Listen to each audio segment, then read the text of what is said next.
We're here at the Jet Propulsion Laboratory in Pasadena, California, home of Mars rovers.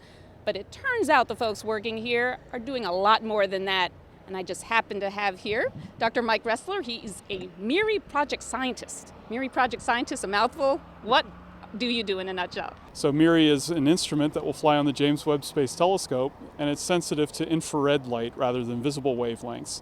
So we can see the heat from astronomical sources rather than the visible light that you see if you look through a telescope with your eyes. You are in charge of the production of the detectors. What exactly is a detector? The detectors are the sensors. So if you have a digital camera, there's a little electronic chip in the heart of the camera, and that's the sensor. It's what gathers the light from the lenses and converts it into a picture that you can look at in your computer later on. So the instrument that we're working on does exactly the same thing. Let's take a look at it, and I think we have to get into bunny suits, is that right? Well, smocks to keep things clean.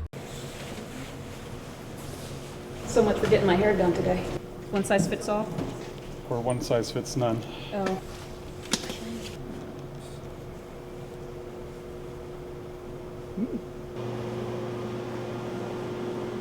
We have a light source, basically a very sophisticated little light bulb that's mounted in our test setup that's shining on the detector.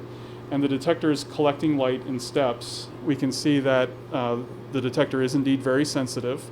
It responds very well to light. By where it saturates, we can tell how bright a star we'll be able to look at once James Webb actually launches. All those bright spots are bright right. Because they're supposed to be. No bad pixels, no hot pixels, everything's just as it should be. The detectors go through environmental tests. They're shaken and chilled to make sure they survive the rigors of space. So now it's time to do a final inspection of the unit to make sure nothing's happened to it while we were doing the testing. So we want to check it to make sure that nobody accidentally got a fingerprint on it. We want to make sure there are no broken wires or other damage to the unit. We want to make sure everything is just fine.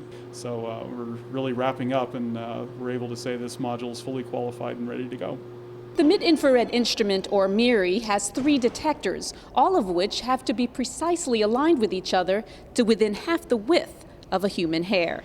Thanks for taking this tour with us behind the Webb.